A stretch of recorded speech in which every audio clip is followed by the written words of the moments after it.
Hello everyone, good morning, welcome to the Vedant Education. This is class 12 science chemistry. As usual, we are having very enthusiastic lectures of 12th chemistry and lots of chapters have been cleared in these online lectures, and hopefully you all are going through them. You all are comfortably understanding those chapters. A small thing is there that you have to be hard worker with these lectures in comparison to the offline classes. Okay, so you have to be work hard more than your offline trends. And in the previous lectures we have maintained a lots of tendency to read and learn and opt out some optimistic knowledge from these online lectures. So we have to try to understand these things, these situations. Okay, so today we are getting back with a new chapter which is P block elements. Okay, you are having in 12th class syllabus from the P block is group 15, 16, 17, 18. 4 groups are there of the P block prescribed in the 12th science syllabus. Okay, and the previous of the P block are groups are group 13 and 14. 2 groups from the P block are been prescribed in the class 11th science. So we will start from the group 15, which is the very first group of the 12th science chemistry syllabus for the P block. Okay guys, तो अपन आप यहाँ पे शुरू करेंगे आज P block और P block का group 15. अच्छा, उससे पहले मैं चाहता हूँ कि थोड़ा बहुत हम इस पी ब्लॉक के जो एलिमेंट्स हैं इनके ऊपर डिस्कशन कर लें, इनके जनरल ट्रेंड्स की बात कर लें, क्योंकि जो हम पी ब्लॉक के 4 इसमें ग्रुप्स पढ़ने वाले हैं उन चारों ग्रुप्स के अंदर बच्चों हमें काफ़ी सारे जनरल ट्रेंड्स की बात करनी होगी. जनरल ट्रेंड्स की बात हमें करनी है, इसका मतलब क्या है कि यहाँ पर कुछ ऐसी जनरल चीज़ें होंगी जो बार बार 15वें ग्रुप में आएगी, फिर वो 16th में आएगी, 17th में आएगी and 18th somehow a different group, लेकिन हमें 2-3 बार वो रिपीट होंगे. तो हम क्या करेंगे, कुछ ट्रेंड्स की बात करेंगे इनकी. ठीक है, तो देखिए पी ब्लॉक आपकी पीरियोडिक टेबल का किस तरफ पड़ता है, राइट साइड का ब्लॉक पड़ता है, ये आप लोग जानते हैं. और पी ब्लॉक के अंदर कितने ग्रुप्स होते हैं, 6 ग्रुप्स होते हैं. ये भी आप लोग you must have you know this, है ना, क्योंकि पी ऑर्बिटल्स कितने होते हैं, पी ऑर्बिटल्स कितने होते हैं, 3 ऑर्बिटल्स होते हैं. ओके, और तीनों ऑर्बिटल में टोटल कितने इलेक्ट्रॉन भर सकते हैं, ए पेयर इन ऑर्बिटल, एक ऑर्बिटल में एक पेयर आ सकता है, तो टोटल कितने इलेक्ट्रॉन फिल हो रहे हैं, 6 इलेक्ट्रॉन. जिस भी सब सेल में जितने टोटल इलेक्ट्रॉन्स फिल्ड होते हैं that is the number of the groups in that block. तो पी सब सेल में 3 ऑर्बिटल हैं, तीनों में मिलाकर के 6 इलेक्ट्रॉन भर रहे हैं. That means P block must have 6 groups. So P block में कितने होते हैं, 6 ग्रुप्स होते हैं.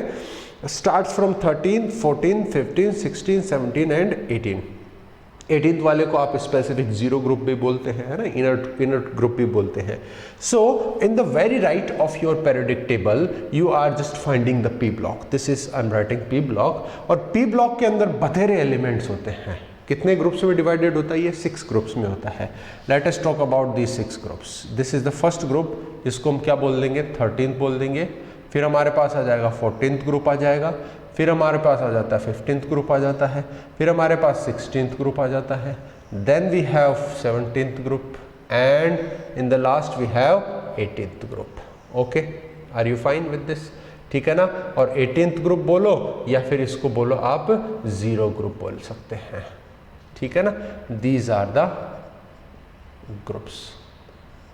ठीक है क्या बच्चों, समझ में आ रही है बात? और अगर आप इसमें पीरियड्स की बात करते हैं तो इसके अंदर पीरियड्स भी होते हैं, जो कैसे कैसे होते हैं. देखिए हमारे पास वैसे तो कितने पीरियड होते हैं, 7 पीरियड्स होते हैं ना बच्चों, लेकिन पी ब्लॉक में सारे के सारे 7 पीरियड के एलिमेंट्स काउंट हम नहीं कर सकते हैं, क्योंकि 7th पीरियड का जो एलिमेंट आता है that is still not discovered in all the P block. पूरे पी ब्लॉक में 7th पीरियड के एलिमेंट्स अभी तक डिस्कवर्ड नहीं है. और कुछ एक है वो काफ़ी अनस्टेबल है या उनकी प्रॉपर्टीज अभी जस्टिफाइड नहीं है, दैट्स वाई उसकी बात अपन नहीं करते हैं, केवल आपको 6th पीरियड तक के एलिमेंट्स की ही बात करनी होती है, ठीक है। Second, this is the third, fourth, fifth and six, 1 2 3 4 5 6।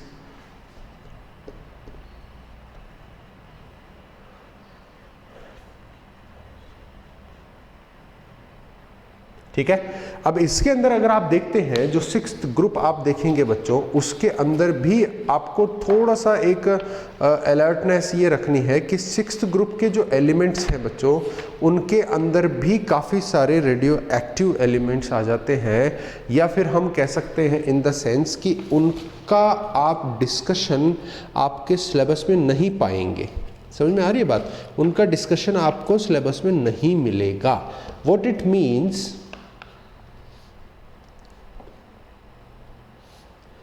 ठीक है, उसका मतलब क्या है कि वो काफ़ी सारे एक्टिव एलिमेंट्स हैं, उनका डिस्कशन यहाँ ज़्यादा नहीं होता है।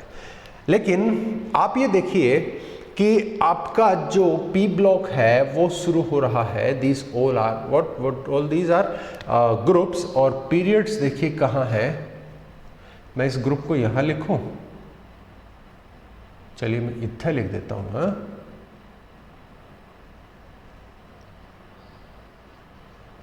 ये ग्रुप्स, ठीक है,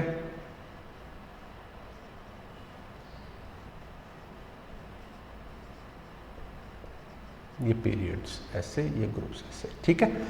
अब देखो बच्चों, आपको ये मालूम है कि पी ब्लॉक के अंदर इस कॉर्नर में सबसे ऊपर कौन होता है? हीलियम रखा हुआ रहता है ना, हीलियम। तो पहले पीरियड में पी ब्लॉक में केवल और केवल कौन होता है? हीलियम होता है। आता है ना, पहला पीरियड आता है ऐसे। और मैं ये मान के चल रहा हूँ बच्चों कि आपको पीरियड और ग्रुप मालूम है ना। जो आपकी वर्टिकल लाइंस है ना, ऐसे खड़ी लाइंस जो हैं वो सब क्या है? ग्रुप्स हैं। और ये हॉरिजॉन्टल जो है लेफ्ट टू राइट, ये सब पीरियड्स होती हैं, ठीक है। तो टोटल अब 7 पीरियड्स होते हैं। 7 पीरियड के एलिमेंट्स बहुत कम नोन है, आपको सिलेबस में आपको पढ़ने की आवश्यकता नहीं पड़ेगी। और टोटल 18 ग्रुप्स होते हैं, ये आपको मालूम है, मैं ये मान के चल रहा हूँ, ठीक है। अब देखिए, हमें ये मालूम है कि पहले पीरियड के अंदर हाइड्रोजन होता है जो एस ब्लॉक में लाई करता है, और लास्ट जो पहले पीरियड का लास्ट एलिमेंट है वो हीलियम है जो पी ब्लॉक में लाई करता है, here just over the top of this, here, यहाँ पे, है ना। तो पहले पीरियड में तो कोई 2 ही एलिमेंट है, हाइड्रोजन एंड हीलियम, और दूसरे पीरियड से यहाँ से शुरू होता है, ठीक है। So this is period number 2, 3, 4, 5, 6, ठीक है। और बाकी ये जो 7th पीरियड है दैट कुड बी एनफिल्ड, और आप इसकी बात ना करें तो भी चलेगा, क्योंकि आप जानते हैं कि 7th पीरियड के अंदर अनस्टेबल और अनडिस्कवर्ड एलिमेंट्स हैं, तो ये खाली पड़ा हुआ है बच्चों अभी तक, ठीक है। तो केवल हम यहाँ पे बात करेंगे ये 6th पीरियड तक की बात करेंगे, okay. Let us talk about some brief with these all elements. देखिए, आपके यहाँ पे एलिमेंट कौन सा होता है? जो 13th ग्रुप है वो कौन सी फैमिली होती है बच्चों? बोरॉन फैमिली होती है, ठीक है। मैं इस बोरॉन को थोड़ा सा अलग कलर से लिख रहा हूँ, आई am writing it with the red. Boron family है, ठीक है। और बोरॉन फैमिली के अंदर कौन कौन से एलिमेंट है? I think you memorised those elements in the 11th class. आपने मेमोराइज कर रखा होगा मेरे ख्याल से उन सबको। देखिए, इसमें कौन कौन से एलिमेंट होते हैं? याद करने का तरीका आप लोगों ने पढ़ा होगा, बैंगन, आलू, गाजर इन थैला।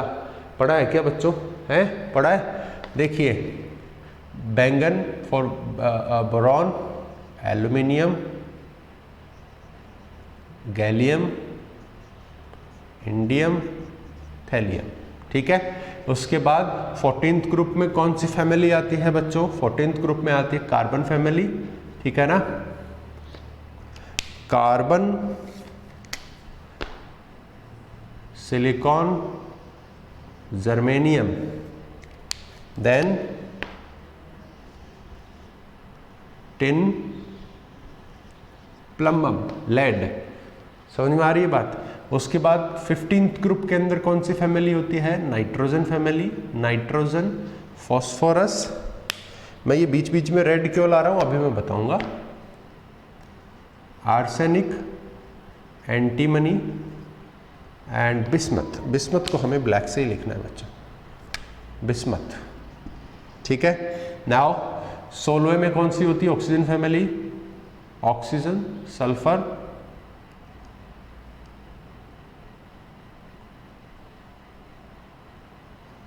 सेलेरियम, टेलेरियम, टेलोरियम एंड पोलोनियम, ठीक है। I must write all these too with the red. देखिए बच्चों, आपको ऐसा लग रहा है बड़ी शांति से क्लास चल रही है, धीमे धीमे। मैं केवल आपको इंट्रोडक्शन और पहला जो ग्रुप है ना 15th, उसमें थोड़ा शांति से चलूँगा, बाकी फिर मैं थोड़ा तेज हो जाऊँगा, क्योंकि जो मेन बातें होनी है वो मैं इस ग्रुप के अंदर बता दूंगा आपको, ठीक है। और oxygen, sulphur, selenium, tellurium, polonium, ठीक है। फिर आता है, किसकी फैमिली आती है? फ्लोरीन, FCl, Bri, और फिर क्या होता है लास्ट में? क्या होता है? एस्टेटिन, एस्टेटिन, ठीक है ना। और फिर आगे तो क्या होती हैं? इनर्ट गैसेस होती हैं। कौन कौन सी होती है बच्चों इनर्ट गैसेस? आप लोगों को मालूम होगा, बताओ भैया, कोई किसी को याद है क्या कौन कौन सी इनर्ट गैसेस होती है? आप लोगों ने याद कर रखा होगा। कहाँ से शुरू होता है इनर्ट गैसेस में? नियोन से शुरू होता है क्या? नियोन होता है, और वैसे तो जनरली आप हीलियम से शुरू करते हैं, लेकिन हीलियम कहाँ बैठा रहता है बेचारा? अलग ही बैठा रहता है ना। कहाँ बैठा रहता है helium?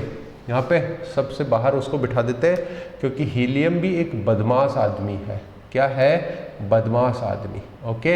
Helium, this is the 18th group and I will try to write all this with the green pen, okay. So the helium is being here, ठीक है ना। फिर कौन होता है? नियोन होता है, फिर आर्गन होता है, फिर क्रिप्टोन होता है, फिर जीनोन होता है। आपका ग्रीन पेन वर्क नहीं कर रहा है, so I have to write with the black as well. Helium हो गया, मैं ट्राई करता हूँ ग्रीन से ही लिखता हूँ तो ज़्यादा अच्छा रहेगा है। इसके बाद होता है radon, this is xenon, this is krypton, okay.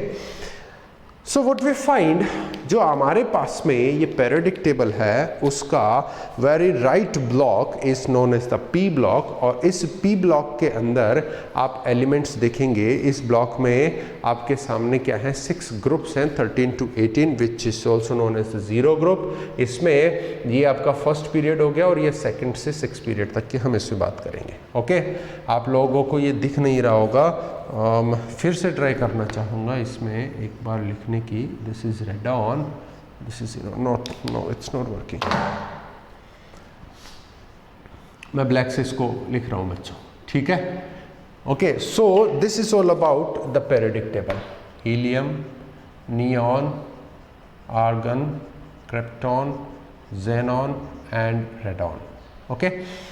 देखिए बच्चों, अब यहाँ पर ये जो आपके पास एलिमेंट्स आ रहे हैं, ये पूरा पी ब्लॉक हमने लिख दिया है। हमें कहाँ से कहाँ तक पढ़ना है? 12th में जो सिलेबस है वो है 15, 16, 17 एंड 18। ये 4 ग्रुप इसके अंदर अवेलेबल है, हमारे लिए रहेंगे। इसके अंदर देखो, जनरल जो इसका इलेक्ट्रॉनिक कॉन्फ़िगरेशन पूरे पी ब्लॉक का होता है बच्चों, वो होता है NS2 और NP126 होता है। क्या होता है इसका जनरल कॉन्फ़िगरेशन? NS2 NP126। मैं अब भी ये उम्मीद कर रहा हूँ कि आप लोगों को मालूम है, बस केवल आपको रिकॉल करवाना है, मैं ये मान के चल रहा हूँ। यहाँ पे N जो है वो क्या चीज़ बता रहा है? जो N है that is talking about the number of period, ठीक है ना। अब देखिए नाइट्रोजन कौन से पीरियड में है? सेकंड पीरियड में है। इसका आउटर मोस्ट ऑर्बिटल का जो कॉन्फ़िगरेशन होगा उसमें N की जगह क्या लिख दूंगा मैं? 2 लिख दूंगा।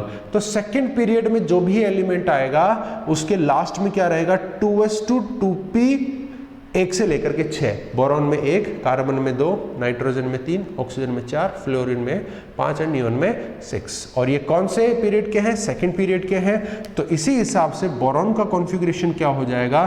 सेकंड पीरियड में है तो 2s2 2p1। क्लियर है बात? नाइट्रोजन का क्या हो जाएगा? 2s2 2p। कौन से उसमें आ गया है ग्रुप में? देखो 1 2 थर्ड ग्रुप आ गया p का, तो 3 कर दीजिए। इतना सिंपल है, इसको याद रखना है ना। This is the general electronic configuration. अच्छा, आपको मालूम है कि जो p ब्लॉक होता है, p ब्लॉक जो है दैट कंटेन्स, वो क्या रखता है, that contains what it contains, उसमें तीनों टाइप के एलिमेंट्स होते हैं। केड़े केड़े एलिमेंट्स होते हैं, ध्यान देना बच्चों, मेटल्स भी होते हैं, मेटलॉइड्स भी होते हैं, है ना, मेटलॉइड्स, और नॉन मेटल भी होते हैं। आई होप कि आप लोगों को मालूम है। देखो मैंने इसको पीरियोडिक टेबल को पूरा इसी हिसाब से आपके सामने लिखने की कोशिश की है कि आप लोग ये चीज़ समझें कि कहाँ कहाँ नॉन मेटल है, कहाँ मेटलॉइड है और कहाँ मेटल्स है। देखिए आपको बोरॉन, ये जो मैंने एक डायगन बनाया है, तिरछी लाइन जो यहाँ पे जनरेट हो गई है बच्चों, ये मैंने किसको दर्शाने के लिए बनाई है, मेटलॉइड्स को दर्शाने के लिए बनाई है। ऑल दीज आर मेटलॉइड्स, ये सारे के सारे क्या है, मेटलॉइड्स हैं। Are you getting my point guys? ठीक है। और इन मेटलॉइड्स के ऊपर जो होते हैं वो सारे के सारे क्या होते हैं, नॉन मेटल होते हैं। ठीक है, क्लियर है आप लोग? और इसके अलावा जो मेटलॉइड्स के नीचे को ये जो लोग हैं, ये सभी क्या होते हैं, ये मेटल होते हैं। ठीक है, तो non metal, metalloid and metal की तरफ इस ब्लॉक के एलिमेंट्स लाई करते हैं। I hope you are getting all this things, है ना। आपको पहले से मालूम होनी चाहिए चीजें, मैं सिर्फ आपको रिकॉल करा रहा हूं ताकि इस चैप्टर में दिक्कत ना आए। अच्छा, 18th ग्रुप जिसको हम कौन सा ग्रुप कहते हैं, जीरो ग्रुप भी कहते हैं बच्चों, कहते हैं कि नहीं कहते? और इस जीरो ग्रुप में ये जितनी भी गैसेस हैं, ऑल आर, इनको पहले क्या कहा गया, इनर्ट गैसेस। इनको क्या कहा गया, inert gases in the earlier time. लेकिन आज की डेट में इनको हम क्या कहते हैं, नोबल गैसेस बोलते हैं। इसका कारण क्या है कि पहले के समय पर इन द इनिशियल, शुरुआती दौर में इनके रिएक्शंस का मालूम नहीं था। क्या मानते थे कि ये जो ग्रुप 18 के एलिमेंट्स हैं वो सभी के सभी नॉन रिएक्टिंग गैसेस हैं। क्या मानते थे इनको, नॉन रिएक्टिंग गैसेस मानते थे बच्चों। और आप ये सोचिए कि जो नॉन रिएक्टिंग होता है उसको ही इनर्ट कहते हैं। सो इनको इनर्ट गैसेस कहा गया। But in just upcoming time, कुछ प्रैक्टिकल्स के बाद, कुछ एक्सपेरिमेंट्स के बाद, they found that some of these gases act in specific conditions. कुछ स्पेसिफिक केसेस में इनमें से कुछ स्पेसिफिक गैसेस रिएक्ट करती हैं, उनके कुछ नेचर में कंपाउंड भी ऑब्टेन हुए। उसको देख करके, नोबल का मतलब क्या होता है, स्पेसिफिक केस में रिएक्ट करने वाला, है ना। तो इनको क्या कहा, नोबल गैसेस नाम दे दिया। अब इनके साथ बेईमानी होगी कि आप इनको इनर्ट बोलो, क्योंकि इनके जैसे आप देखोगे जिनॉन, इसका आर्गन, इसका नेचर में आपको प्रोडक्ट मिलते हैं, कंपाउंड मिलते हैं, दैट मीन्स ये इनर्ट तो हो ही नहीं सकते ना। तो इनको नोबल बोल दिया, रिएक्टिंग इन स्पेसिफिक केसेस। ठीक है। अच्छा देखिए, आपके पास में जो पीरियड नंबर 2 है, ध्यान देना, मैं ये पॉइंट्स लिखता जा रहा हूं जो जो मुझे लगता है कि आपको इस पे पूरे में बताना चाहिए। एलिमेंट्स ऑफ पीरियड नंबर 2 कौन कौन से हैं, boron, carbon, nitrogen, oxygen, fluorine, neon. Okay, ये सभी क्या हैं, डोंट हैव डी ऑर्बिटल। इनमें क्या नहीं होता बच्चों, डी ऑर्बिटल नहीं होता है। क्योंकि देखो डी कहां से शुरू होता है, 3D। Minimally what we need to do, 3D से कम 2D का भी नहीं होता ना। जरा देखिए, ये अगर सेकंड पीरियड है तो इनका जनरल इलेक्ट्रॉनिक कॉन्फ़िगरेशन में n क्या हो जाएगा, 2। ये थर्ड पीरियड के हैं तो इनके जनरल इलेक्ट्रॉनिक कॉन्फ़िगरेशन में n क्या हो जाएगा, 3। जरा मैं लिखता हूं एल्यूमिनियम का इलेक्ट्रॉनिक कॉन्फ़िगरेशन देखिए बच्चों। एल्यूमिनियम थर्ड पीरियड का है तो n की वैल्यू हो गई 3, then I must write 3s2 and 3p। और p में 1 to 6 में कितने इलेक्ट्रॉन आएंगे, 1, क्योंकि it is lying on the first group of the p और block. So I must write 3s2 3p1 in the aluminium. Are you getting my point? ये लिखना चाहिए मुझे। लेकिन जरा आप ये सोचिए कि d ऑर्बिटल्स जो होते हैं, those are started with the third period, third energy level. ठीक है, कहां से शुरू कर जाते हैं वो, थर्ड एनर्जी लेवल या थर्ड पीरियड से। And we know that aluminium is having third period. Aluminium में थर्ड सेल आ चुका है। Aluminium is lying like this, ये आपका nucleus, first shell, second shell, third shell, aluminium में यहां पे इलेक्ट्रॉन लाई करते हैं। हालांकि ये कितने हैं, 3 ही है, 2 s के अंदर 1 p में। अच्छा, इसका p जो है आगे का खाली पड़ा है, देखो p में 1 ही 6 आने चाहिए, तो 5 की जगह तो p में है, और 3d भी तो खाली पड़ा है बच्चों इसका। देखो क्या होते हैं इलेक्ट्रॉन्स, क्या होते हैं सेल्स में इलेक्ट्रॉन कैसे भरते हैं, 2 8 8 18 ऐसे भरते हैं कि नहीं भरते हैं?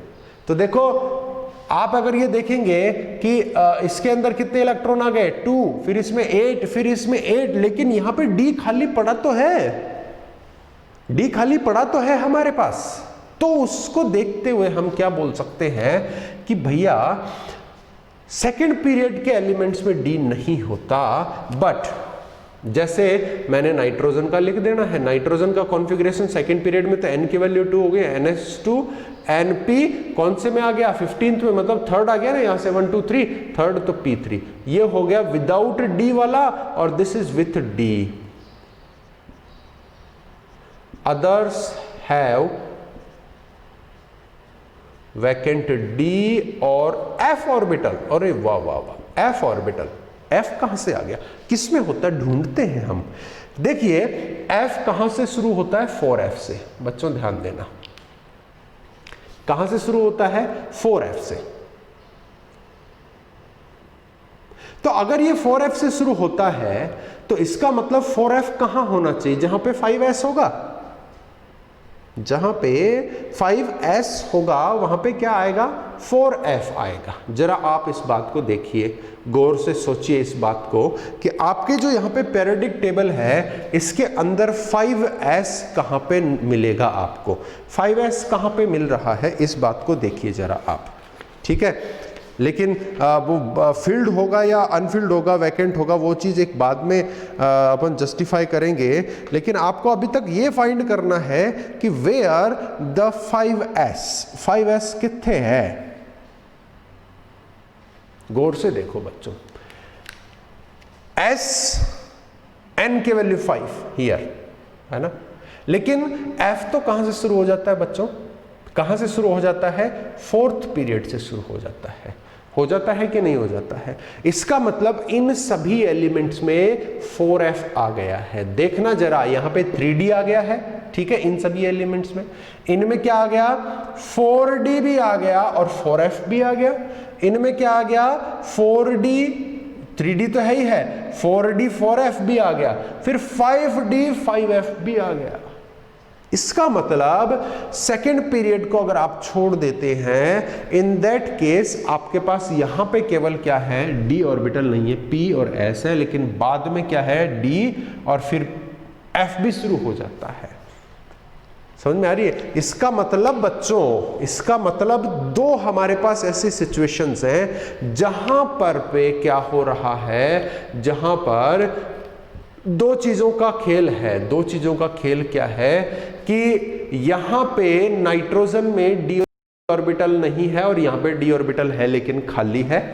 इसका मतलब यहां पर और यहां पर प्रॉपर्टीज में बहुत ज्यादा चेंज आएगा, ठीक है ना।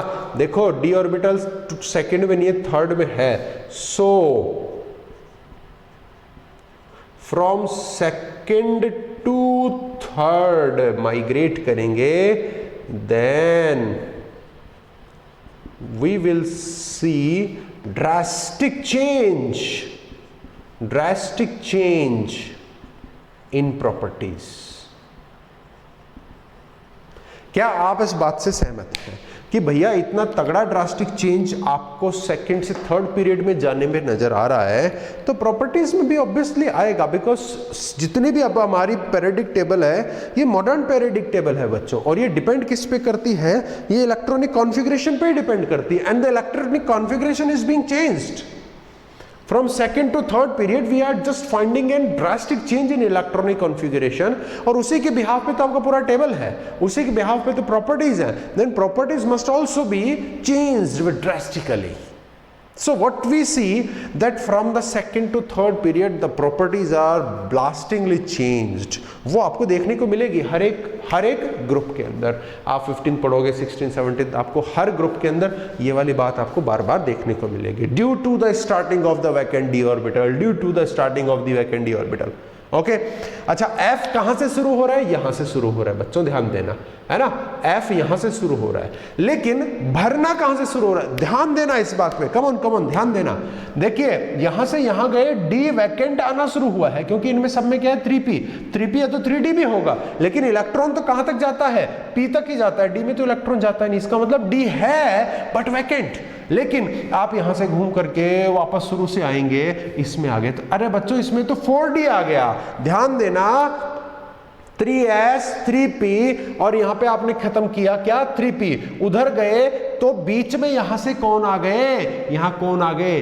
3d को भरने वाले d एलिमेंट्स आ गए, मतलब इनका भी 3d भरा हुआ है, ये इनका कंप्लीट है, किसका? फोर्थ पीरियड वालों का यहां तक का कंप्लीट है, and these are fourth period है, तो s कितना हो गया? 4। इनमें देखिए, इनमें gallium, germanium, arsenic, selenium, ब्रोमियम and krypton, इनमें 4s फिल्ड है, तो 4p क्या होगा? 1 से 6 होगा कि नहीं होगा इनमें? लेकिन आप जरा ये देखिए कि बच्चों इसमें d ये भर तो गया है, इनके अंदर 3d भर गया, लेकिन ये फोर्थ सेल इसमें है तो 4d खाली है। जरा आप गौर कीजिए, आप इसमें रहते हैं तो इसमें 3d है लेकिन वो खाली है, इसमें 4d है खाली है, इसमें 5d है खाली है, इसमें 6d है खाली है, लेकिन 6d है खाली है तो 5d तो भरा हुआ होगा जस्ट पहले। वही चीज मैं यहां पे आपको समझा रहा हूं कि आप यहां से यहां सेकंड से थर्ड में गए तो वैकेंट डी ऑर्बिटल आना स्टार्ट हुआ, so we have to see the drastic change in properties as well. ऐसा ही एक बार और होगा, वो कहां होगा? जब आपका वैकेंट डी से फील्ड डी या वैकेंट एफ आना शुरू हो जाए। क्या आना शुरू हो जाए? वैकेंट एफ आना शुरू हो जाए। तो आर्सेनिक के बाद आपको क्या देखने को मिलेगा? आपको फिर से एक ड्रास्टिक चेंज देखने को मिलेगा। Why it is so? Because we again find the filled d and vacant d situations. हमें क्या नजर आती है? फील्ड डी और वैकेंट डी सिचुएशंस नजर आती हैं बच्चों। तो आपको वो चीज देखने को मिलेगी, ठीक है, 2 जगह पर ड्रास्टिक चेंजेस देखने को मिलेंगे, and those all are due to the d orbitals. क्या आप ये बात समझ पा रहे हैं? बोलिए, ठीक है ना? तो आर्सेनिक के बाद में फिर से ये चेंज आएगा, ठीक है। आफ्टर आर्सेनिक कौन से में है? Fourth. After fourth period properties again changes unlike a trend। ध्यान देना, आपके पीरियडिक टेबल में एक ट्रेंड होता है फिक्स, भी इधर से इधर चलो तो ये होना है यार, इधर से इधर चलो तो ये होना है, लेकिन जैसे ही आप क्या करते हैं, फोर्थ पीरियड से नीचे चलते हैं, इन एलिमेंट से यहां पे जाते हैं फिफ्थ पीरियड में, तो आपको चेंज नजर आएगा अनलाइक ए ट्रेंड से हटके, due to start of filling of f orbital. अरे बच्चों यहाँ पे एफ ऑर्बिटल भरना शुरू हो जाएगा ना बच्चों, है एफ ऑर्बिटल। यहाँ पे एफ ऑर्बिटल आ गया लेकिन वो खाली पड़ा है, यहाँ पे जाओगे तो एफ में भी इलेक्ट्रॉन भरना शुरू हो जाएगा। यहाँ पे 4f है ना, यहाँ पे 5f है, लेकिन 4f फील्ड है, 5f वैकेंट है, तो उसकी वजह से यहाँ पे फिर से आपको ड्रास्टिक चेंज। अपन बार बार बोलेंगे कि भैया यहाँ पे ये है, यहाँ पे ये है, और फिर आप बोलेंगे कि आर से इस फोर्थ पीरियड के बाद में ऐसे चेंज हो रहा है, ऐसे चेंज हो रहा है। आप ये चीज याद रखेंगे कि नहीं रखेंगे? बताइए मुझे, याद रहेगा ये? ठीक है, चलिए इसके बाद देखिए कि आपने जब पढ़ा, वैसे तो वो एस ब्लॉक पे लागू होता है, हम थोड़ा सा बोल दें कि थर्ड पीरियड के एलिमेंट को आप क्या बोलते हैं? रिप्रेजेंटेटिव भी बोलते हैं। क्या कहते हैं? रिप्रेजेंटेटिव भी कहते हैं, क्योंकि आपके पूरे ग्रुप की प्रॉपर्टी सेम होती है। क्या होती है? पूरे ग्रुप की प्रॉपर्टी सेम होती है। आपने पीरियडिक टेबल पढ़ा तब आपने पढ़ा होगा कि ग्रुप की प्रॉपर्टीज हमेशा सेम होती है, उन्हीं एलिमेंट को ग्रुप में रखते हैं जिनकी प्रॉपर्टी सेम हो। लेकिन क्या है, यहां पे सबसे बड़ा चेंज आता है कि starting of D in the third period में डी आना शुरू हो जाता है। इस वजह से सेकंड से थर्ड पीरियड में जाओगे तो प्रॉपर्टीज बदल जाएंगी। इसीलिए इस पूरे ग्रुप की प्रॉपर्टीज का बेसिकली स्टार्ट कहां से होता है, थर्ड पीरियड से होता है, ना कि सेकंड पीरियड से। इसलिए इनको क्या बोलते हैं, रिप्रेजेंटेटिव पीरियड्स, रिप्रेजेंटेटिव एलिमेंट्स बोलते हैं थर्ड पीरियड को, क्योंकि वो अपने पीरियड की प्रॉपर्टीज को रिप्रेजेंट करते हैं, सेकंड नहीं करेगा।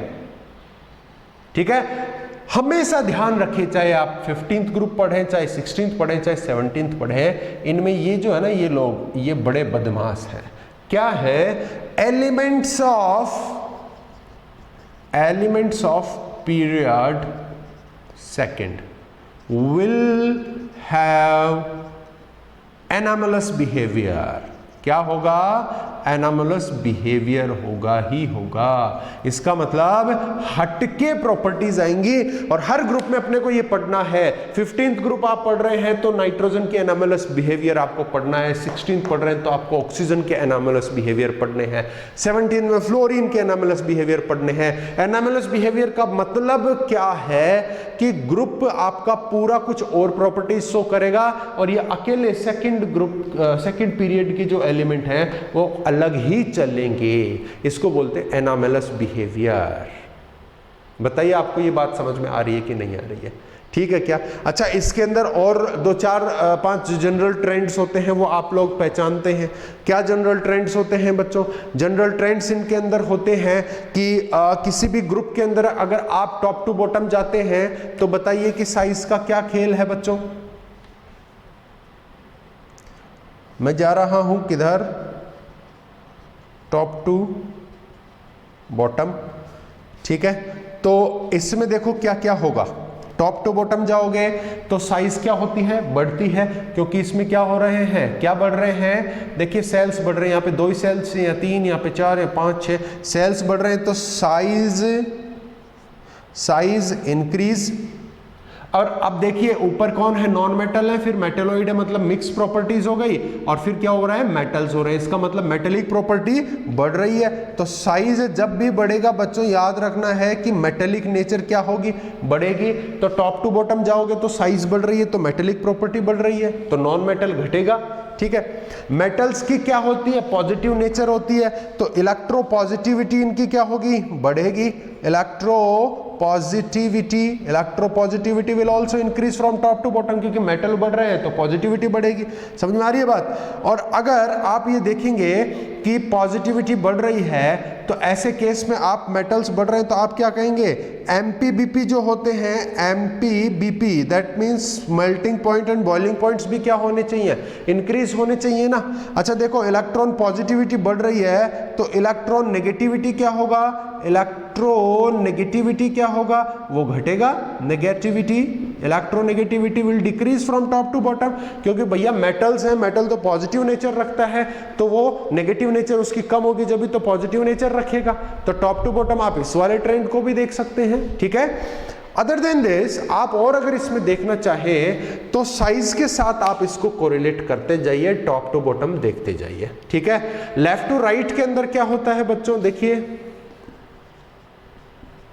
लेफ्ट टू राइट, देखो लेफ्ट टू राइट में आप किसी भी एक पीरियड को पकड़ लीजिए। यहां पे ये क्या है, मेटेलॉइड के नीचे है, मेटेलिक प्रॉपर्टी है, फिर क्या हुआ देखो मिक्स हो गया मेटेलॉइड, और फिर कौन आ रहा है, नॉन मेटल आ रहा है।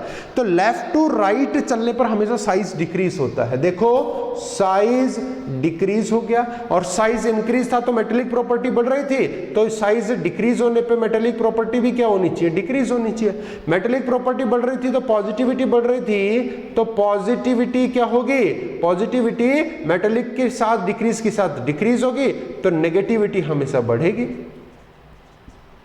बोलो बात समझ में आ रही है कि नहीं आ रही है ना? एमपीबीपी मेटल्स के ज्यादा होते हैं, इसलिए top to bottom metallic character के साथ में एमपीबीपी बढ़ रहे थे।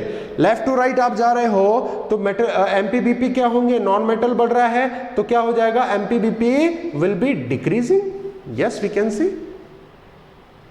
देखिए अगर साइज छोटा होता है तो आउटर मोस्ट से इलेक्ट्रॉन को निकालना मुश्किल होता है, और इलेक्ट्रॉन को निकालने में एनर्जी जो चाहिए उसको क्या बोलते हैं, बताइए क्या बोलते हैं, आयोनाइजेशन एनर्जी। तो जैसे ही हम लेफ्ट टू राइट जा रहे हैं तो साइज क्या हो रहा है, डिक्रीज, मतलब एनर्जी ज्यादा देनी पड़ेगी इलेक्ट्रॉन निकालने के लिए। तो मैं क्या कहूं कि साइज छोटा तो आयोनाइजेशन एनर्जी ज्यादा हो जाएगी इनकी, जैसे आप लेफ्ट टू राइट जाओगे। बोलो बात समझ में आ रही है कि नहीं आ रही है आप लोगों को? ठीक है। आप एक और छोटा सा ट्रेंड आपको कहां देखने को मिलेगा बच्चों, आपको एक छोटा सा ट्रेंड कहां देखने को मिलेगा, इन ग्रुप 15 टू 16 आपको एक चेंज नजर आएगा बच्चों, स्पेसिफिक चेंज, जो क्या है P3 टू P4 हो जाएगा। ठीक है ना, P3 से P4 हो जाएगा। इसके अंदर देखो नाइट्रोजन का कॉन्फ़िगरेशन क्या है, P3, तो 15 ग्रुप के सभी का P3 होगा, और 16 में जैसे ही आप जंप करोगे वैसे ही क्या आ जाएगा, P4 आ जाएगा। चेंज ऑफ प्रॉपर्टी, क्यों? क्योंकि हाफ फिल्ड से किस में चला गया, अनफिल्ड में चला गया है ना, हाफ फिल्ड से अनफिल्ड में चला गया, तो इसकी स्टेबिलिटी ज्यादा होती है, इसकी कम होती है, इसलिए प्रॉपर्टीज में चेंज आ गया। समझ में आ रही है क्या बात? ठीक है, तो ये सब क्या है, इसकी जनरल बातें हैं। अब अपन शुरू करेंगे पी ब्लॉक का पहला आपका group, which is named known age group number 15 nitrogen family. Okay, let's see.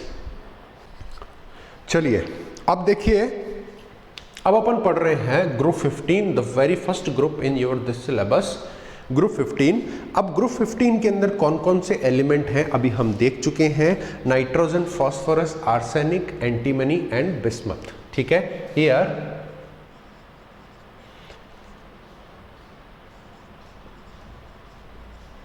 Elements nitrogen, phosphorus, arsenic, antimony and bismuth exist. ठीक है, और आपको याद करने के तरीके जो हैं, मेमोराइज करने के तरीके आपको बताया हुआ है, NPS सब भी। ठीक है ना, बहुत सारे तरीके हैं, सबके अपने अपने तरीके, आप अपने तरीके से इसको याद रख सकते हैं। इनको क्या कहते हैं, निकोजन्स भी कहते हैं। निकोजन्स का मतलब होता है, नाइट्रोजन फैमिली को हम निकोजन बोलते हैं क्योंकि स्टेबल कंपाउंड्स का फॉर्मेशन करता है। Other than this, these are the main constituent compounds or main constituent elements of the fertilizers. ठीक है ना, major constituent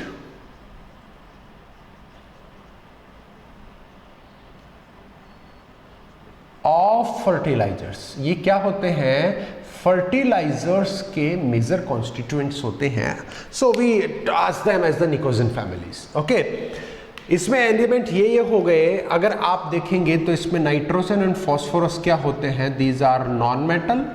ठीक है, इसके बाद आर्सेनिक और एंटीमनी की बात करेंगे तो ये क्या होते हैं, मेटलॉइड होते हैं। एंड उसके बाद आप बिस्मथ की बात करोगे तो ये क्या होता है, टिपिकली मेटल होता है। ठीक है, तो इनका क्लासिफिकेशन इस टाइप से हो जाएगा। अगर आप इनकी अकरेंस की बात करते हैं, अकरेंस की बात करते हैं तो नाइट्रोजन कितनी होती है, 78% के आसपास होती है इन एयर या एटमॉस्फेयर। ठीक है, एटमॉस्फेयर में नाइट्रोजन कितनी होती है, ऑलमोस्ट 78% होती है, आप लोग ये जनरली जानते हैं, है ना। और अगर अर्थ क्रस्ट में बात करते हो, it is available in earth crust as, ये क्या होता है, जैसे सोडियम का नाइट्रेट NaNO3 की बात कर सकते हैं, पोटेशियम का नाइट्रेट, इस फॉर्म में क्या होता है, ये अर्थ क्रस्ट में अवेलेबल होता है। ध्यान रखना, जो सोडियम नाइट्रेट है उसको क्या बोलते हैं, चिली साल्टपीटर।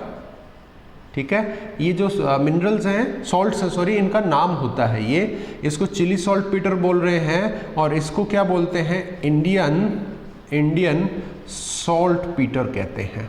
ठीक है, पोटेशियम नाइट्रेट को इंडियन सॉल्ट पीटर बोलते हैं, और सोडियम नाइट्रेट को क्या बोलते हैं, चिली सॉल्ट पीटर बोलते हैं। इसके अलावा ये प्लांट वगैरह इन सब चीज़ों के अंदर होता ही है, प्रोटीन वगैरह के अंदर ये होता है। ठीक है, अच्छा, फॉस्फोरस की आप बात करते हैं। फॉस्फोरस जो होता है mainly found in apatite mineral. ठीक है। एपेटाइट मिनरल की फॉर्म में ये मिलता है, जिसका फॉर्मूला क्या है, एपेटाइट मिनरल होता है Ca9PO4 6 टाइम्स डॉट CaX2। ये क्या है, एपेटाइट का फॉर्मूला है। And for an example we can talk that Ca9PO4 6 time dot CaF2, this is fluoro apatite.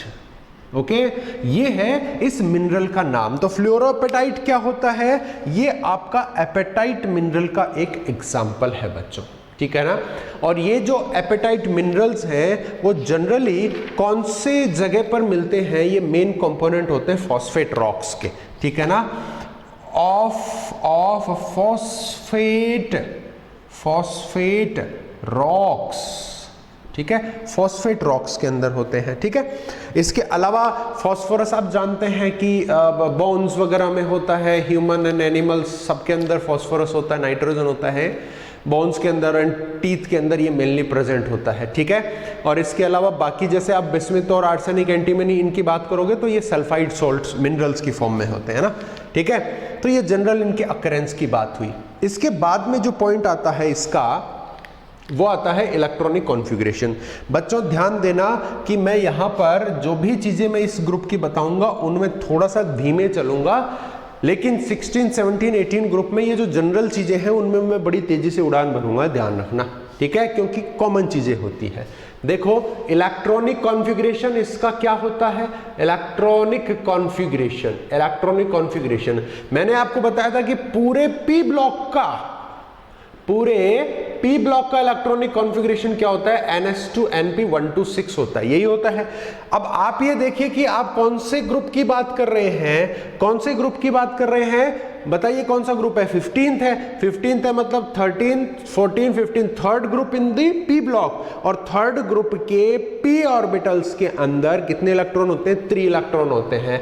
तो इसका 15th ग्रुप का जो इलेक्ट्रॉनिक कॉन्फ़िगरेशन है वो क्या हो जाएगा, NS2NP3 हो जाएगा। अब आप बोलेंगे कि सर n की वैल्यू भी लिखिए। अरे बच्चों n की वैल्यू कैसे लिख दोगे आप, क्योंकि आपके इस ग्रुप में क्या है, नाइट्रोजन है, फॉस्फोरस है, आर्सेनिक है, एंटीमनी है, बिस्मुथ है।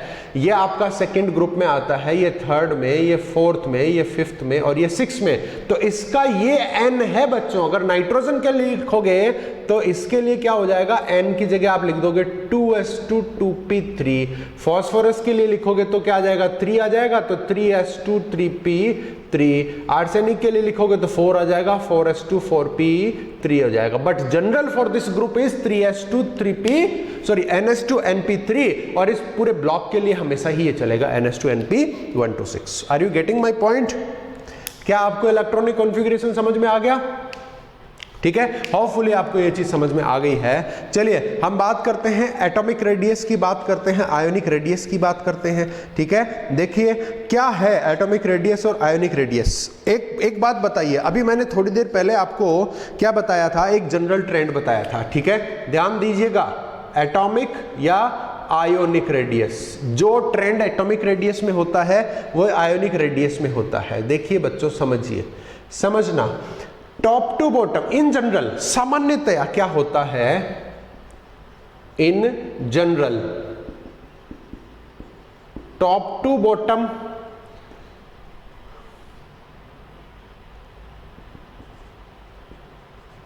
रेडियस क्या करेगा, इंक्रीज होगा कि नहीं होगा? टॉप टू बॉटम तो साइज बढ़ता ही है ना बच्चों। अभी थोड़ी देर पहले बोला था कि साइज बढ़ेगा, मेटेलिक कैरेक्टर बढ़ेगा, नॉन मेटल घटेगा, पॉजिटिविटी बढ़ेगी, नेगेटिविटी घटेगी, ये सब चीजें बोली थी मैंने। ठीक है, तो in general top to bottom radius increase हो रहा है। और आप क्या बोलेंगे, लेफ्ट टू राइट की अगर आपको बात होती है, लेफ्ट टू राइट की बात होती है इन जनरल, तो रेडियस क्या हो जाएगा, रेडियस इज डिक्रीज्ड।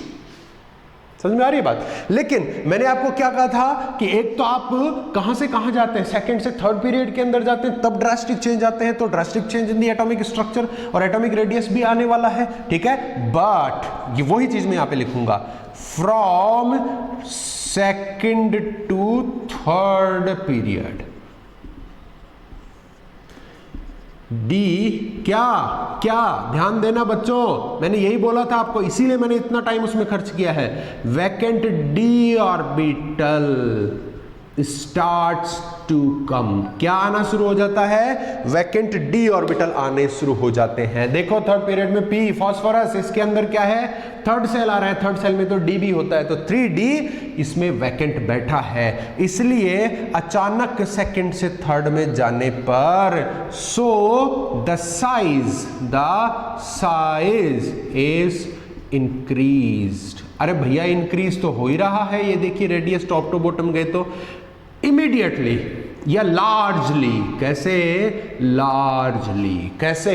अचानक से बढ़ गया है। समझ में आ रही है ना बात? ये ड्रास्टिक चेंज फिजिकल प्रॉपर्टीज के अंदर लेके आएगा, केमिकल प्रॉपर्टीज में लेकर के आएगा। अच्छा एक और बात हमने बोला था यहां पर पे जाकर के, आर्सेनिक एंटीमनी बिस्मथ, इसकी हमने बात की थी कि भैया जनरली क्या बोल रहे हैं top to bottom? Increasing of size, increasing of size, लेकिन सेकंड से थर्ड में गए तो अचानक से बढ़ रहा है, वैकेंट डी ऑर्बिटल का आने का कारण हो गया। लेकिन आपको बोलेंगे कि आर्सेनिक से बिस्मिथ तक जाने में कोई ज्यादा खास डिफरेंस साइज का नहीं आता है, ठीक है? क्या बोलेंगे कि there is no significant increase in the size from arsenic to bismuth, ये भी ध्यान रखना है बच्चों, ठीक है?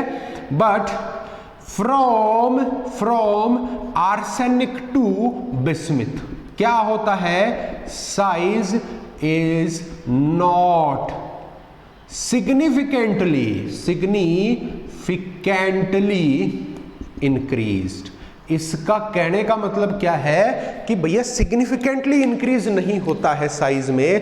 कारण क्या है बच्चों? कारण क्या है इसका? कारण है कि इनके अंदर कंप्लीटली फिल्ड, ठीक है, completely filled d f orbital आते हैं, due to filled d and f orbitals. अरे भैया ये क्या करते हैं? ये क्या कर देंगे? क्या छीन लेते हैं क्या आपसे कुछ? क्या गड़बड़ करते हैं? ये इनके अंदर गड़बड़ होती है, जिसको हम क्या बोलते हैं? इसको हम बोलते हैं less preservation of the inner shell orbital electrons, या फिर हम इसको बोलते हैं, इसी को आप जनरल वे के अंदर एक बोलेंगे इसमें कॉन्ट्रैक्शन फ्रॉम द डी और कॉन्ट्रैक्शन फ्रॉम द एफ बोलेंगे। आगे चल के आपको वो चीज मैं पूरे तरीके से समझा दूंगा, ठीक है? लेकिन हमें क्या समझ में आया साइज में, और ये वाली बातें मैं हर बार बोलूंगा, हर ग्रुप में बोलूंगा। 15th में मैं आपको टाइम दे रहा हूं, 16th में इतना टाइम नहीं दूंगा, बड़े तेजी से चलाऊंगा, ठीक है? तो यही समझ लेना कि सेकंड से थर्ड गए तो अचानक बढ़ता है, सभी ग्रुप्स में सेकंड से थर्ड अचानक बढ़ेगा due to the starting of vacant d orbital. अच्छा फिर आप बात करोगे कि फोर्थ से सिक्स तक जाओगे तो साइज में ज्यादा सिग्निफिकेंट इंक्रीज, सिग्निफिकेंट का मतलब है बहुत ज्यादा, जिससे प्रॉपर्टीज में फर्क आए, तो ज्यादा सिग्निफिकेंट नहीं है, इसका मतलब छोटा छोटा थोड़ा थोड़ा बढ़ रहा है। एक सेल बढ़ गई 4 से 5th, मतलब इतना था तो इतना होना चाहिए, लेकिन लगभग थोड़ा सा बढ़ा है, ज्यादा नहीं बढ़ा है। कारण क्या है? डी और एफ भरे हुए आने शुरू हो गए उसके अंदर, वही इसका कारण है, ठीक है? क्योंकि वो क्या करता है? कॉन्ट्रैक्शन करता है, डी कॉन्ट्रैक्शन और एफ कॉन्ट्रैक्शन होते हैं, ठीक है? साइज को जितना बढ़ना चाहिए उतना नहीं बढ़ने देता, वापस खींच लेता है। आपको ये बात समझ में आ रही है? नहीं आ रही है? ठीक है? तो हम कहां तक पहुंचे? एटॉमिक एंड आयोनिक रेडियस तक पहुंचे। इसके बाद देखिए हम आयोनाइजेशन एंथैल्पी की बात करेंगे बच्चों, ध्यान देना, इन कहानियों पे ध्यान देना। आयोनाइजेशन एंथैल्पी इन जनरल क्या होती है, ठीक है? इन जनरल क्या होती है, फिर इसके बाद में हम कहां कूदेंगे? वहीं कूदेंगे जहां पे ये एलिमेंट कूदते हैं। ये कहां कूदते हैं? सेकंड से थर्ड में जाते हैं जब कूदते हैं, और आगे भी थोड़ा इफेक्ट आता है, लेकिन हम मेनली यहां पे फोकस करेंगे, ठीक है? ध्यान देना बच्चों, ध्यान देना। मैं किसकी बात कर रहा हूं अब? आयोनाइजेशन एंथैल्पी की मैं यहां पे आपके सामने बात कर रहा हूं, ठीक है? आयोनाइजेशन एंथैल्पी का मतलब क्या है? Required energy to get out an electron from the outermost orbital. Outermost orbital से एक इलेक्ट्रॉन को बाहर निकालने के लिए जो भी एनर्जी आपको चाहिए, that is ionisation enthalpy. Okay, enthalpy का साइन है, ये चेंज ऑफ एंथैल्पी है, और आई फॉर आयोनाइजेशन है। तो इसके वैल्यू की हम बात करते हैं। देखिए बच्चों, आपके पास ये तो हो गया न्यूक्लियस, ये हो गया आपके पास फर्स्ट सेल, ये हो गया सेकंड सेल, और ये हो गया थर्ड सेल। देखिए एक इलेक्ट्रॉन यहां है, दूसरा यहां है और तीसरा यहां है। बताओ सबसे ज्यादा एनर्जी कौन से इलेक्ट्रॉन को निकालने में लगेगी? बताइए बताइए कौन से इलेक्ट्रॉन को? आप ये देखिए कि इलेक्ट्रॉन को निकालना है, इसका मतलब वो अट्रैक्शन तोड़ना है जो इलेक्ट्रॉन को वहां खींच के रख रहा है। पहले इलेक्ट्रॉन को गौर से देखिए कि वो न्यूक्लियस के सबसे ज्यादा नजदीक है। Nearest electron is the first to the nucleus. इसका मतलब न्यूक्लियस का पॉजिटिव इस नेगेटिव इलेक्ट्रॉन पे सबसे ज्यादा लग रहा है, इसलिए इसको फर्स्ट इलेक्ट्रॉन को ज्यादा पावरफुली पकड़ के रख रहा है। इसके ऊपर थोड़ा कम अट्रैक्शन है, इस पे सबसे कम है। इसका मतलब बाहर वाला थर्ड इलेक्ट्रॉन है उसको आसानी से ले जा सकते हैं हम। So exit of the third electron is easiest. इसका मतलब तीसरे इलेक्ट्रॉन की जो डेल्टा H है थर्ड इलेक्ट्रॉन की वो सबसे कम है, फिर डेल्टा H2 थोड़ी ज्यादा है और डेल्टा H1 जो है ना वो सबसे ही ज्यादा है।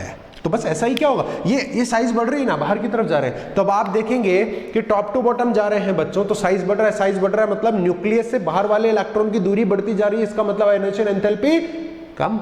साइज बढ़ेगा तो आयोनाइजेशन एंथैल्पी कम। याद रखना, इसको मेमोराइज कर लीजिए। साइज बढ़ा तो आयोनाइजेशन एंथैल्पी डिक्रीज। तो देखिए in generally top to bottom, क्योंकि बच्चों हम किसकी बात कर रहे हैं? ग्रुप की बात कर रहे हैं, पूरे ग्रुप की बात कर रहे हैं, तो हमें टॉप टू बॉटम ही बात करनी है। जनरली टॉप टू बॉटम क्या हैपनिंग्स हो रही हैं? साइज पे फोकस करिए। साइज क्या हो रहा है? इंक्रीज। सो आयोनाइजेशन एंथैल्पी, आयोनाइजेशन एंथैल्पी क्या हो जाएगी? डिक्रीज हो जाएगी। क्या हो जाएगी? डिक्रीज हो जाएगी। साइज बढ़ रहा है, आयोनाइजेशन एंथैल्पी डिक्रीज हो जाएगी। अगर आयोनाइजेशन एंथैल्पी जनरली डिक्रीज हो रही है तो फिर हमें कहां कूदना है? स्पेसिफिक बातें देखते हैं, क्योंकि देखो सादा जो बात है, साधारण बात है, उस पर कोई क्वेश्चन नहीं करता है। क्वेश्चन कौन करेगा, कहां करेगा? जहां पे कोई विशेष कहानी आपको देखने को मिल रही है। ठीक है क्या? तो विशेष कहानी कहां पे देखने को मिल रही है अपने को? देखिए जरा, आप फोकस करना। अच्छा एक इसमें मैं सादा बात और बता देता हूं आपको, ठीक है? ऑलवेज द ग्रेजुअल, ऐसे लिखूं, first to second to third ionisation enthalpy will be high.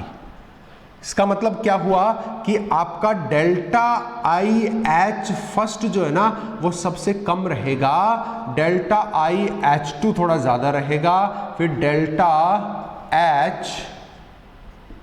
H3 सबसे ज्यादा रहेगा। अच्छा आप ये कंफ्यूज तो नहीं हो रहे बच्चों? आप कंफ्यूज तो नहीं हो रहे कि सर ये तो अभी अभी आपने बोला था कि थर्ड वाला तो कम रहेगा, यहाँ बोल रहे थर्ड वाला ज्यादा रहेगा। बच्चों बिल्कुल ध्यान देना, मैं आपको समझा रहा हूं, आपको कंफ्यूजन नहीं रहना चाहिए। न्यूक्लियस है, पहला सेल, दूसरा सेल, तीसरा सेल, ये पहला इलेक्ट्रॉन, ये दूसरा इलेक्ट्रॉन, ये तीसरा इलेक्ट्रॉन। मैंने ये आपको चीज बोली थी कि ये जो तीसरा इलेक्ट्रॉन है, अगर आप ये निकालना चाहते हैं, इलेक्ट्रॉन यहां से निकालना चाहते हैं, तो आयोनाइजेशन एंथैल्पी कम रहेगी। मान लीजिए यहाँ इलेक्ट्रॉन नहीं है, आपका बाहर का इलेक्ट्रॉन यह है, इसको निकालेंगे तो थोड़ी ज्यादा, क्योंकि ये न्यूक्लियस के नजदीक है, थोड़ी ज्यादा आयोनाइजेशन एंथैल्पी। मान लीजिए इलेक्ट्रॉन आप यहाँ से नहीं निकाल रहे, कोई इलेक्ट्रॉन नहीं, आपको ये निकालना पड़ेगा, तो ये सबसे नजदीक है, यहाँ पे एंथैल्पी ज्यादा लगेगी। मैं ये कह रहा था। अब यहाँ मैं क्या कह रहा हूं कि हमारे पास में क्या है, इलेक्ट्रॉन यहाँ भी है, यहाँ भी है और यहाँ भी है। ठीक है, एलिमेंट अभी हमारा क्या है, जीरो ऑक्सीडेशन स्टेट में है, E फॉर एलिमेंट। हमने क्या किया, पहला इलेक्ट्रॉन निकाल लिया, तो इसको मैंने किस में कन्वर्ट कर दिया, एलिमेंट को +1, एक इलेक्ट्रॉन निकलेगा तो +1, यहां से एक इलेक्ट्रॉन मैंने निकाल दिया है। तो ये क्या हो गया, इसमें कौन सी एंथैल्पी लगी, एंथैल्पी कौन से इलेक्ट्रॉन की, पहले इलेक्ट्रॉन की लगी, है ना। और पहला इलेक्ट्रॉन कौन, बाहर से पहला इलेक्ट्रॉन, सबसे आसानी से निकल गया। अच्छा मैं इसे फिर से एक इलेक्ट्रॉन में निकालना चाहूंगा, तो इसको मैं क्या कर दूं, 2+, अब इलेक्ट्रॉन कहां से निकलेगा, यहां से। और जैसे ही इलेक्ट्रॉन निकलता जाता है, न्यूक्लियस और भी ज्यादा एग्रेसिव होने लगता है ना। ये ऐसा शेर है जिसके मुंह पे खून लग जाता है।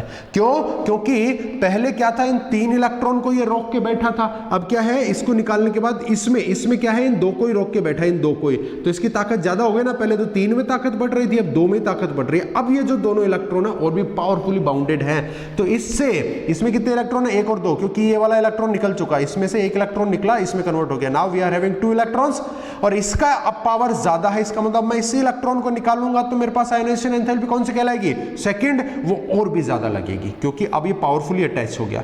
अगर मैं इसके बाद में फिर से एक और इलेक्ट्रॉन निकालता हूं अंदर का, तो ये इससे एक और इलेक्ट्रॉन निकालूंगे तो क्या स्टेट हो जाएगी इसकी 3, मतलब यहां से यहां कन्वर्ट करने के लिए मुझे क्या चाहिए, थर्ड आयोनाइजेशन एंथैल्पी चाहिए। ये सबसे भयंकर लगने वाली है, क्यों, क्योंकि एक ही इलेक्ट्रॉन बचा था और वो मतलब पूरा उसको तो जेब में रख लेगा। न्यूक्लियस क्या कर रहा है, एक ही इलेक्ट्रॉन बच रहा है ना, इसके अंदर 3 थे तो 2 तो निकल गए, 3 बच रहे, एक बचा उसको जेब में रख लिया, बोला आके निकाल के दिखा, निकाल के दिखा है, बाहर की तरफ बहुत दूर चीज पड़ी उठा के भाग जाएगा, ठीक है भाग गया, लेकिन जो जेब में इलेक्ट्रॉन पड़ा है उसको निकाल के दिखा, दम है तो तेरे में, और उसके लिए हमें बहुत तगड़ी लड़ाई लड़नी पड़ेगी, मतलब आयोनाइजेशन एंथैल्पी बहुत देनी पड़ेगी, बहुत देनी पड़ेगी। सो हाईएस्ट आयोनाइजेशन एंथैल्पी थर्ड।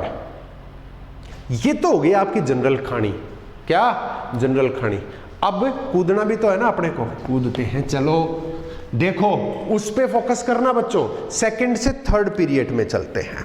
अच्छा यहाँ पे तो अब ज्यादा कोई खास माथाफोड़ी नहीं है, क्यों नहीं है, सेकंड से थर्ड पीरियड में गए आपको बोलेंगे कि भैया 10 पॉइंट्स की एंथैल्पी बढ़नी चाहिए, 10 बढ़ी, सॉरी घटी क्योंकि साइज बढ़ा, 10 घटी और साइज बढ़ा, 10 घटी 10 घटी 10 घटी, ऐसे होना चाहिए। लेकिन यहां पे सेकंड से थर्ड में जाते क्या होगा, अचानक से घटती है, क्या होता है, अचानक से घटती है, इमीडिएट और large drop of the enthalpy from, immediate और large enthalpy drop from second to third period. ये आपको बात समझ में आ रही है, due to D orbitals starting, ठीक है ना, क्योंकि थर्ड में क्या होते हैं, डी ऑर्बिटल स्टार्ट हो गया तो हमें क्या होगा, अचानक से बहुत ज्यादा आयोनाइजेशन एंथैल्पी देखने को मिलने वाली है। Are you getting my point guys, ये बात आपको समझ में आ रही है कि नहीं आ रही है, ठीक है, होपफुली आप इसको समझ रहे हैं। अब यहाँ पे सबसे खास बात क्या है बच्चों, मैं लाल पेन से लिखता हूँ उस खास बात को, ठीक है ना। देखिए हमारे पास हम 15th ग्रुप पढ़ रहे हैं, एक इससे पहले क्या आ जाएगा 14th और एक क्या आ जाएगा 16th। अब देखो बच्चों, मैंने एक चीज आपको वहां पे बोली थी, वो चीज अब काम में आने वाली है। नाइट्रोजन, फॉस्फोरस, आर्सेनिक है ना, यहाँ पे ऑक्सीजन, सल्फर है, सेलेनियम, इसमें क्या होता है कार्बन, सिलिकॉन, ठीक है, जर्मेनियम, ये एलिमेंट्स है। आप टॉप टू बॉटम बोल रहे थे अब तक सारी कहानी, ठीक है जी, ठीक है जी, टॉप टू बॉटम चल रही है। लेकिन अगर मैं आपको कहूं कि मुझे फास्फोरस से सल्फर की तरफ जाऊं या फास्फोरस से सिलिकॉन की तरफ जाऊं, हमने एक चीज लिखी है बच्चों, टॉप टू बॉटम गए तो साइज क्या हो रहा है, इंक्रीज, तो एंथैल्पी क्या होगी, डिक्रीज। टॉप टू बॉटम गए तो साइज इंक्रीज, एंथैल्पी डिक्रीज। तो लेफ्ट टू राइट गए तो साइज क्या होती है, डिक्रीज। लेफ्ट टू राइट गए तो साइज डिक्रीज। अच्छा राइट टू लेफ्ट उल्टा जाएंगे तो साइज इंक्रीज। क्लियर है। अब मुझे ये आप में से कोई बता दे कि मैं left to right 15th group के फास्फोरस से सल्फर में गया, लेफ्ट टू राइट गया तो साइज घट गई। आप लोग मानते हैं ये बात, माननी पड़ेगी, सही बात है, ठीक है। तो मुझे बताइए कि मैं फास्फोरस से सल्फर, यहां तो मैं पर्टिकुलर नाम ले रहा हूं लेकिन जनरली क्या बोलते हैं, 15th ग्रुप के रेस्पेक्टिव एलिमेंट से 16th ग्रुप के एलिमेंट में जाओगे तो आयोनाइजेशन एंथैल्पी में क्या फर्क पड़ने वाला है, बताइए। खास कहानी है इसके अंदर। आप ये सोचेंगे कि भैया 15 से मैं 16 में जाऊंगा, लेफ्ट टू राइट जा रहा हूं तो साइज का क्या हो गया, डिक्रीज हो गया। Ionisation enthalpy must be increase हमारे हिसाब से। और 15 से आप बैक जा रहे हो 14 में तो साइज बढ़ रहा है, इसका मतलब आयोनाइजेशन एंथैल्पी घटनी चाहिए। मुझे ये लगता है कि आयोनाइजेशन एंथैल्पी इतने तो घटनी चाहिए और यहां क्या होती है, बढ़नी चाहिए। मुझे लग रहा है कैसे, एक जनरल ट्रेंड से, लेकिन ऐसा नहीं है। कमाल की बात है। क्या, एक बात मैंने आपको समझाई थी अभी थोड़ी देर पहले, हाफ फिल्ड P3,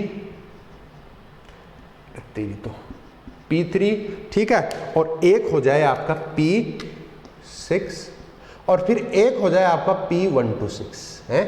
देखो बच्चों, ये है हाफ फिल्ड, ये है फुल्ली फिल्ड और ये है पार्शियली फिल्ड। मतलब 3 और 6 को छोड़ करके बाकी 6 में से बाकी के 4, 2, 4 5 1, पी में 1 2 4 5, ये इलेक्ट्रॉन आ जाए तो उसको हम क्या बोलेंगे, आधा अधूरा भरा हुआ। 6 आ गए तो फुल्ली फिल्ड और 3 आ गए तो हाफ फिल्ड। 3 इलेक्ट्रॉन अगर हैं तो वो कॉन्फ़िगरेशन क्या होता है, बड़ा स्टेबल होता है बच्चों, क्योंकि आधा भर जाता है ना तो उसको क्या बोलते हैं, स्टेबल कॉन्फ़िगरेशन बोलते हैं। क्या बोलते हैं, स्टेबल कॉन्फ़िगरेशन। मतलब कि अगर किसी एलिमेंट के P में आधा भरा है, 3 इलेक्ट्रॉन है, तो वो नहीं चाहता है कि मेरा एक भी इलेक्ट्रॉन जाए। मैं हाफ फिल्ड स्टेबल से 2 में नहीं आना चाहूंगा। यहां से अगर आप आयनाइजेशन एंथैल्पी चाहते हो तो 1 इलेक्ट्रॉन निकालना पड़ेगा, 2 में ले जाना पड़ेगा, तो वो नहीं जाएगा। और ऐसा किसके साथ है, इसके साथ है NS2NP3। अरे याद करो कुछ पल पुरानी बात, जब मैंने ये शुरू करने से पहले आपको बोला था general electronic configuration NS2NP3 half filled stable. इसलिए जैसे ही आप इसको इधर ले जाना चाहोगे, ठीक है, तो इसका कॉन्फ़िगरेशन क्या हो गया, NS2NP4। अरे हुआ कि नहीं हुआ, इसका क्या हो गया, NS2NP3, सॉरी 3 तो इसका है ना, 2। जरा बच्चों आप मुझे ये बताओ कि मुझे इलेक्ट्रॉन यहां से निकालने में, यहां से निकालने में, यहां से निकालने में किस में सबसे ज्यादा प्रॉब्लम आएगी। आप बोलोगे कि सर ये इलेक्ट्रॉन क्या हो गया है, 4th इलेक्ट्रॉन है, तो मतलब न्यूक्लियस से इसकी डिस्टेंस इसके कंपैरिजन में ज्यादा है, क्योंकि यहां पे क्या है, तीसरा इलेक्ट्रॉन है, यहां पे चौथा इलेक्ट्रॉन है, डिस्टेंस ज्यादा होनी चाहिए। It must be easily removed, ionisation enthalpy कम होनी चाहिए। ठीक है जी, मान लेते हैं। लेकिन आप यहां देखिए, अब आप यहां कहोगे कि सर यहां 3rd इलेक्ट्रॉन है या 2nd इलेक्ट्रॉन निकालना है मुझे, मतलब यहां ये न्यूक्लियस से ज्यादा नजदीक है, इसका मतलब यहां आयनाइजेशन एंथैल्पी मेरे पास ज्यादा होनी चाहिए।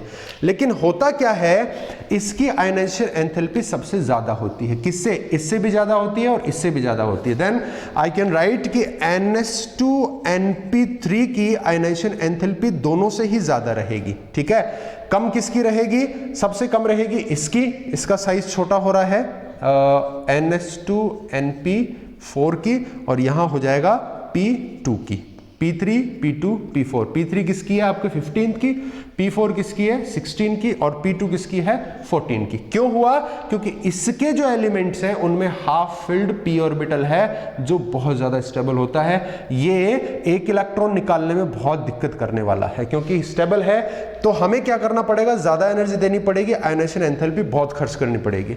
यहां क्या है, 4 इलेक्ट्रॉन्स हैं, मतलब हाफ फिल्ड नहीं है। यहां क्या है, 4 इलेक्ट्रॉन है। अब मैं इसमें से 1 इलेक्ट्रॉन निकालता हूं तो क्या हो जाएगा, ये P3 हो जाएगा ना। अरे अच्छा है, इसके लिए तो अच्छा है कि ये पार्शियल फील्ड से किस में जा रहा है, हाफ फील्ड में जाएगा इलेक्ट्रॉन जाते ही, तो इसके लिए तो अच्छा है ना, ये तो आसानी से 1 इलेक्ट्रॉन डोनेट करेगा। इसका मतलब इसकी आयनाइजेशन एंथैल्पी कम रहने वाली है। ठीक है, क्यों, क्योंकि ये पार्शियल से स्टेबल हाफ फील्ड में जा रहा है 1 इलेक्ट्रॉन देके। ये कहां है अभी, हाफ फील्ड स्टेबल से P2 में चला जाएगा। अगर 1 इलेक्ट्रॉन ले लिया तो नहीं चाहेगा ऐसा, क्योंकि स्टेबल है।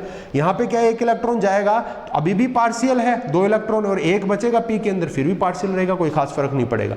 इसलिए आपके P3 होने की वजह से 15th ग्रुप की एंथैल्पी 16th और 14th दोनों से ज्यादा रहेगी। ठीक है, लेकिन ध्यान रखना ओनली +1 वाली पहला इलेक्ट्रॉन निकालने के लिए। लेकिन अगर आपने यहां से दूसरा इलेक्ट्रॉन निकालना चाहा सल्फर से, सल्फर में कितने हैं, P में 4, 1 निकालना चाहा तो ये P3 आ जाएगा बड़ी आसानी से। तो फर्स्ट आयनाइजेशन एंथैल्पी बड़ी आसानी से छोटी सी थोड़ी सी एनर्जी देते निकलेगा। अब यहां से फिर से इलेक्ट्रॉन आप निकालना चाहोगे ना, अगर 2 इलेक्ट्रॉन निकालना चाहोगे फिर दिक्कत हो जाएगी। क्यों, क्योंकि दूसरा इलेक्ट्रॉन कहां से लेना पड़ेगा, P3 से, और वो नहीं चाहेगा कि उसका हाफ फील्ड इलेक्ट्रॉन चला जाए। समझ में आ रही है क्या आपको बात। यहां पे आप अगर सेकंड आयनाइजेशन एंथैल्पी देखोगे तो वो छोटी हो जाएगी। क्यों, क्योंकि पहला electron stable half field P3 से ले रहे थे, इसलिए वो थोड़ा मुश्किल से इलेक्ट्रॉन जाता, आयनाइजेशन एंथैल्पी ज्यादा होती। लेकिन 1 इलेक्ट्रॉन जाने के बाद, मतलब 1 इलेक्ट्रॉन चला गया तो फास्फोरस कैसा हो गया, P+, इसमें से दूसरा इलेक्ट्रॉन निकालोगे तो इसकी हालत कैसी है, 3 में से 2 बचे। अब यहां से आप इलेक्ट्रॉन लोगे तो भैया सेकंड भी पार्शियल है और 1 इलेक्ट्रॉन बचता है तो भी पार्शियल है, तो कोई सा ही दे दो, क्या फर्क पड़ने वाला है। तो इसकी सेकंड आयनाइजेशन एंथैल्पी छोटी हो जाएगी, इसकी सेकंड बढ़ जाएगी। फर्स्ट की बात करोगे तो P की सबसे ज्यादा रहेगी। मुझे उम्मीद है कि आप लोगों को ये बात समझ में आ गई है। So this is ionisation enthalpy, और आगे हम बढ़ेंगे इसकी केमिकल प्रॉपर्टीज के साथ में। ठीक है, अच्छा इलेक्ट्रॉन नेगेटिविटी बताइए, टॉप पे सबसे ज्यादा रहेगी, क्योंकि top to bottom metallic character बढ़ रहा है ना, बता चुका हूं मैं ये, है ना। Top to bottom metallic character बढ़ रहा है, इसका मतलब टॉप पे क्या होगा, नेगेटिविटी ज्यादा रहेगी और बॉटम में पॉजिटिविटी ज्यादा रहेगी। ये सबसे अच्छा नॉन मेटलाइज ग्रुप का, ठीक है। ये नेगेटिविटी हो जाएगी। एमपीबी पे टॉप टू बॉटम चलेंगे तो बढ़ने वाले हैं क्योंकि मेटल्स बढ़ रहा है। हम बात करेंगे इसके अंदर आगे चल के केमिकल प्रॉपर्टीज पे, ऑक्सीडेशन स्टेट के ऊपर नेक्स्ट लेक्चर के अंदर। ओके, चलिए, thank you very much for the class. We will meet in the next lecture.